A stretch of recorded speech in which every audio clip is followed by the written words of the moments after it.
Wow. It has been a long time since I've sat in front of the camera. Recently, I got back in the mood of wanting to yap about my thoughts these days and document my life for the internet to see, and so here I am. So I wanted this video to be like a semi-vlog type situation where I can show you some exciting things I've been up to, but I haven't been up to any exciting things. Something I have been up to is trying to learn Blender, which is a 3D modeling and art type of program, and so I'll be showing some footage of that instead.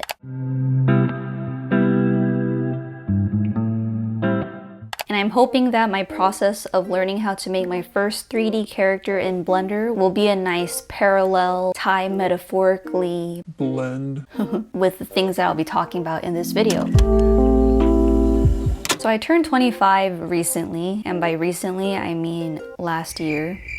I'm still processing it. This age is kind of a milestone for a lot of people. Kind of marks the end of your early 20s. And it has been an opportunity for me to reflect on how my 20s have been going so far. And let me tell you, it's been rough. Your 20s are exciting because of the possibilities, but they're also scary because of the possibilities. And online, we mostly see a romanticized version of what people go through in their youth, young adulthood, and in their 20s. We see all the highlights of young people being wildly successful, accomplishing amazing things. But the reality is that your 20s is full of lowlights too. We are all struggling in one way or another. And since we see enough of the glamorous side of your 20s on social media, I would like to contribute to the side of normalizing struggling during this time. Your 20s is a huge transitional period where you're learning to be an adult for the first time in your life. And all of a sudden, there's just so much pressure to basically figure out your life. Choose a path, decide on a career, figure out your plan. And this is probably what I struggled with most in my early 20s, which is kind of sad because as a kid, what I look forward to most about growing up and becoming an adult is working. I don't even know what exactly about the idea of working made me excited.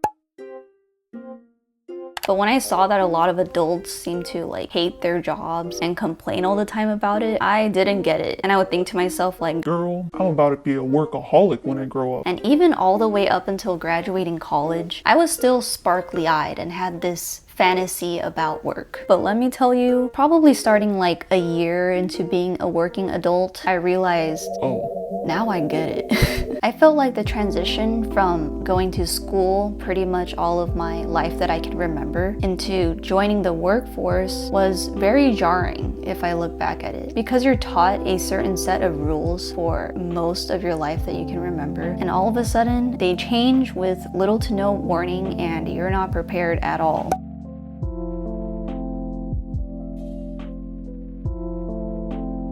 And it's not like I enjoyed school so much either, but at least when things got hard, I could at least look forward to graduating and being done with all that bullshit. You know how in school there are times where you feel like you were graded unfairly or you disagree with the way a class is taught? I felt that way a lot of times, honestly, but I would be able to just grit my teeth and keep my head down because I know that eventually I'll finish this class, this semester, this year, education in general. But once you start feeling that way about work, well, there is no graduation date that you can look forward to. I mean, I guess that would be retirement, but come on, I barely got through school with half my soul intact. Ain't no way I can do that again.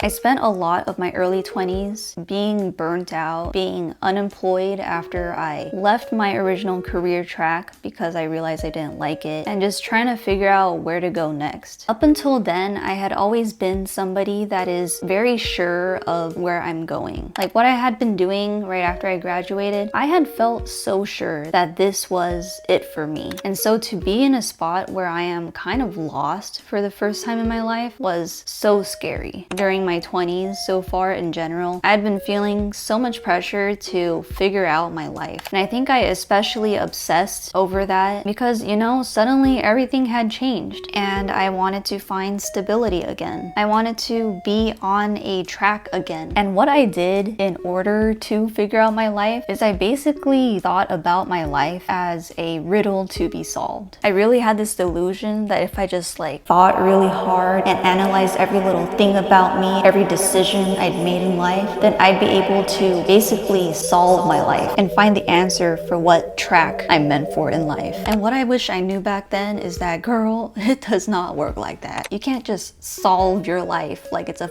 math problem. You nerd. You do not figure out your life by being holed up in your room, putting up the clues and connecting the dots on a whiteboard like you're some kind of detective. You figure out your life by living it. And don't get me wrong, I do think it's very important to take time to reflect and make space for introspection, but it's not good to be stuck in your head. And that's something I struggle with because I'm a big overthinker. And so I feel like I wasted a lot of my early 20s thinking about life and what to do with it rather than living it and doing things. Even though in hindsight, I definitely learned a lot more from getting out there, trying things, putting in the work, than from sitting around thinking about trying things. And another big delusion that I had in my early 20s is that if a path is meant for me, then I will be a natural at it. I'll excel at it from the get-go. Basically, I was trying to find my calling. I thought that when I do find it, I'll just know because it'll come with so much ease. And so after I left my original career track, I was kind of obsessed with trying to figure out what this perfect path for me might be. But what I would tell my younger self is that, Rooi, you will be bad at everything when you're first starting out. It will feel awkward. There will always be things about it that don't come naturally to you. There will always be people that you think are better or ahead of you, but that is normal. That's how it's supposed to be. You're supposed to be bad at things in the beginning, and that goes for life as a whole. You're supposed to be bad at life. You're supposed to be bad at adulting. It's your first time being an adult. Now that you're in your 20s, you're dealing with things that you've never dealt with for the first 20 years of your life. So of course you're bad at them.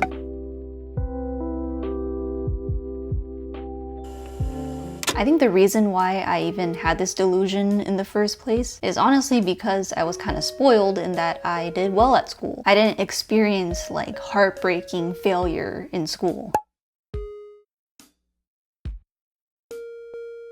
It's like classic gifted kid syndrome where you fail at something that means something to you for the first time in your life and start tweaking, and everyone else is like, welcome to life, kid. So guess what? Everything that I tried, all the paths that I considered after pivoting from my original career track, I wasn't that good at it. If you're also suffering from gifted kid syndrome, something important to remember is that the things that you're trying to accomplish now as an adult are infinitely more difficult, more complex, more stressful because they're more consequential than anything that you were trying to accomplish in your childhood. So of course you'll be bad at it in the beginning. It's just a whole nother playing field. It's been really liberating to realize all of this obvious stuff finally, because now I think that if I'm gonna suck at everything from the get-go, then I might as well just do what I want or whatever makes sense to me. God damn it. Sometimes it's hard to convince yourself of that it's okay to suck at life when you compare yourself to people around you, people that you see online, your peers who seem to be thriving and succeeding while you're out here barely surviving and